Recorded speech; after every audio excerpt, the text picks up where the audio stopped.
Welcome to Divine Wellness Kids. We're on episode 5. My name is Darin Leonardson. I'm the president and CEO of Transform Culinary Solutions.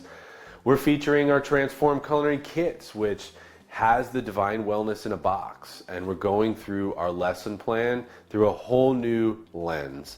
I'm sitting here with notes in my hand, excited to go through these episodes. This is episode 5, and it's Faith, Food, Fuel. What does God actually say about eating foods?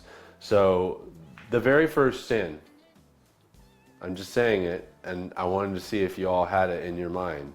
What was the very first sin? It happened over a bite. Like a bite of food was the very first sin. Like when I read that, I was like, oh wow, like we're getting real here. Like in the very first sin, and the whole world of all we experience, you know, can be related to a bite of food. Like, and I think we all know that it was something that we weren't supposed to eat, right? God said, don't eat that. And he instructed us that way, but we ate it anyways. And I'm not blaming women, I'm not blaming men, like we're all at fault here, but let's break that out a little bit. So here's the spiritual tie-in. So eating is a spiritual act, a chance to reflect gratitude, care, and reverence.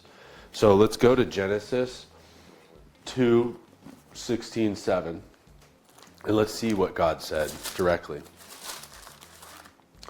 Genesis 2:16. All right, I'll start at verse 15 here. The Lord God took the man and put him in the Garden of Eden, and to work it and to take care of it.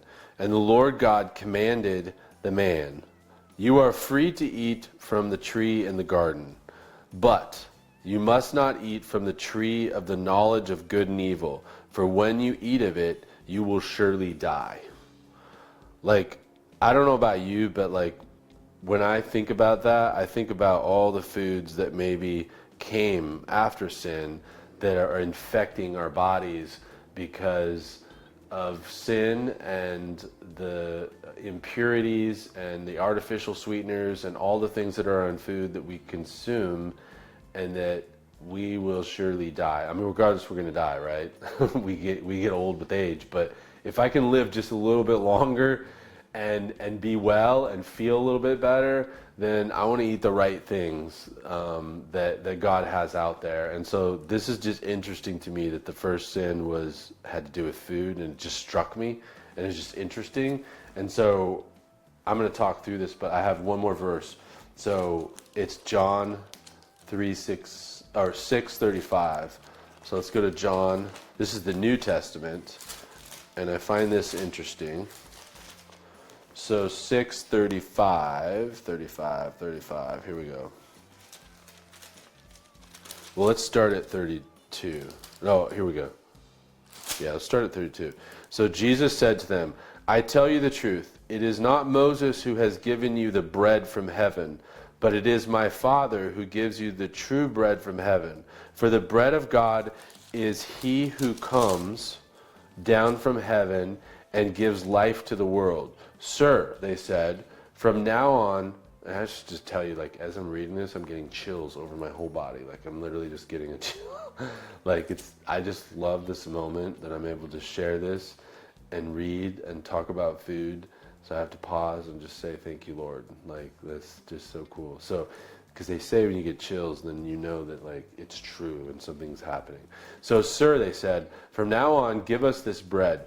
Then Jesus declared, I am the bread of life. He who comes to me will never go hungry, and he who believes in me will never be thirsty. But as I told you, you have seen me and still do not believe. All that the Father gives me will come to me, and whoever comes to me I will never drive away. For I have come down from heaven not to do my will, but to do the will of him who sent me. And this is the will of him who sent me, that I shall lose none of all that he has given me, but raise them up at the last day. For my Father's will is that everyone who looks to the Son and believes in him shall have eternal life, and I will raise him up at the last day. So if you don't know Jesus, It is just a simple prayer. It says all you have to do is call on the name of Jesus and you will be saved. So fully believe there's a heaven and there's a hell, and all we have to do is believe that Jesus exists. And I'm telling you though, when you do, and it says here that you will never go hungry and you'll never go thirsty, like obviously he's referencing more than just food, but I think he's tying it into food too, because if we trust in him, he will provide us. He will provide us food. He loves us. Whether you're homeless or not, he's going to help you through other people. But he also, in my reference to this, is that when you are filled with God's love and you become the temple, like, I'm serious, like, you will have so much joy. Like, I feel so good and fulfilled all the time because I'm living in my purpose and my passion. I'm not hungry about things anymore. Now I feel like I have direction and purpose. I'm not thirsty for more things. I don't feel like I need to do those things. Now, am I going to sin? Am I going to keep doing it? Sure. But I feel like I found a sweet spot. And like, I'm excited to like connect the Bible with the wellness journey here of food and fitness and everything. So let's just talk about a few different moments here. So biblical moments, food moments that are really spectacular, right?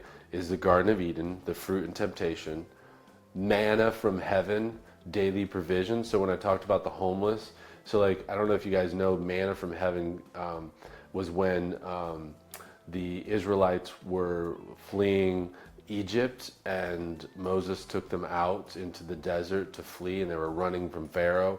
And after that, they were in the desert after the whole parting of the sea, and they didn't know what to eat. They were in the middle of the desert. Well, guess what?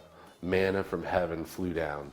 And I need to look up what manna is. Let's just look while we're doing this here real quick. Let's just do this real quick because it's interesting.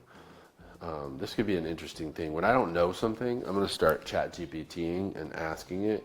So if you don't engage with biblical Christian things on ChatGPT, do it. Hey, what is manna from heaven, and how many times did it appear in the Bible? And when did it first appear? Here we go. Just wait. Here we go. This is what chat says. Manna was the miraculous food God provided to the Israelites during their 40-year journey through the wilderness after Exodus from Egypt. It appeared daily, except on the Sabbath, as thin flakes or small coriander-like seeds on the ground after dew lifted. They were to gather just enough for each day, a test of obedience and trust in God's provision. The word manna comes from the Hebrew phrase manhu, meaning what is it? Because the people didn't recognize it at first. When did it first appear in the Bible? Exodus 6, 4 through 36. This is the first and most detailed account.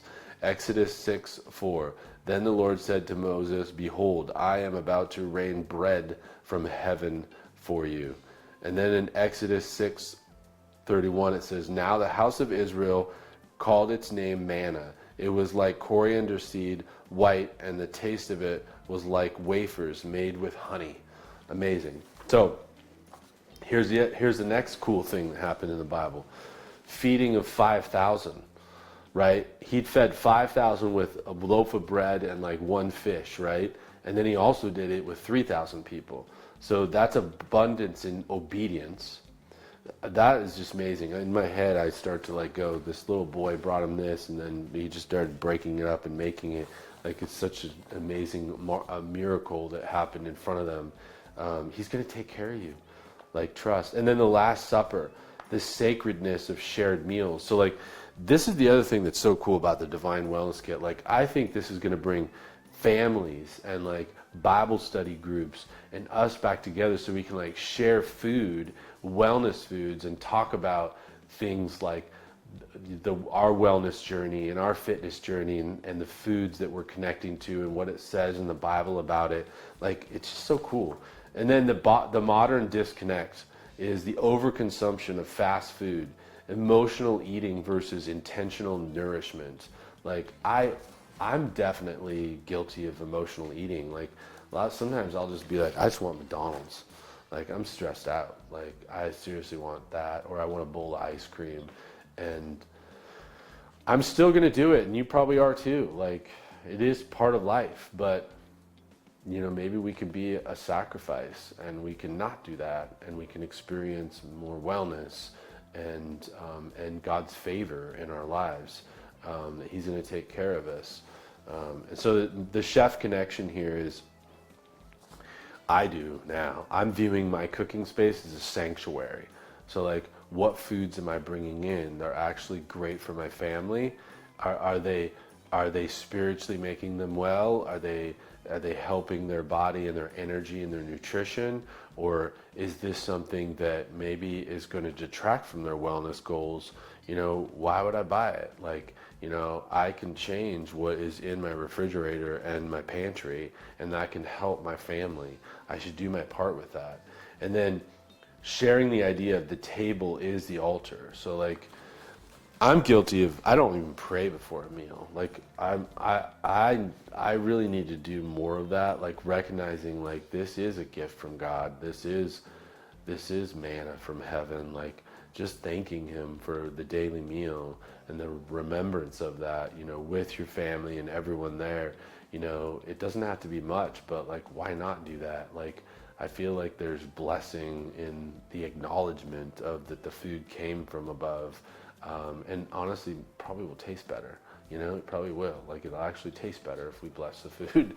And then, you know, using the Divineness Wellness Kit as a tool for faith, and I'm just excited about it. We've got some really cool things happening. We've got doctors coming, fitness advisors, dietitians, celebrity chefs, you know, to gain their knowledge and understanding and really build a program that can help us on this journey of divine wellness. I think is going to be incredible, and I think that there's, I think that God's going to share this with everybody.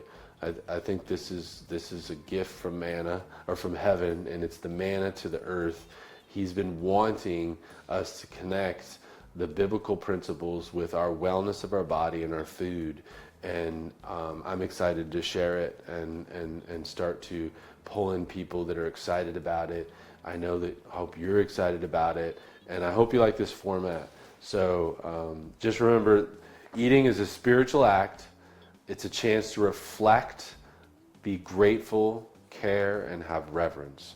So I hope you enjoyed our Divine Wellness Kit, Episode 5, Faith, Food, Fuel, and what does God actually say about eating foods. Enjoy your day. Thank you.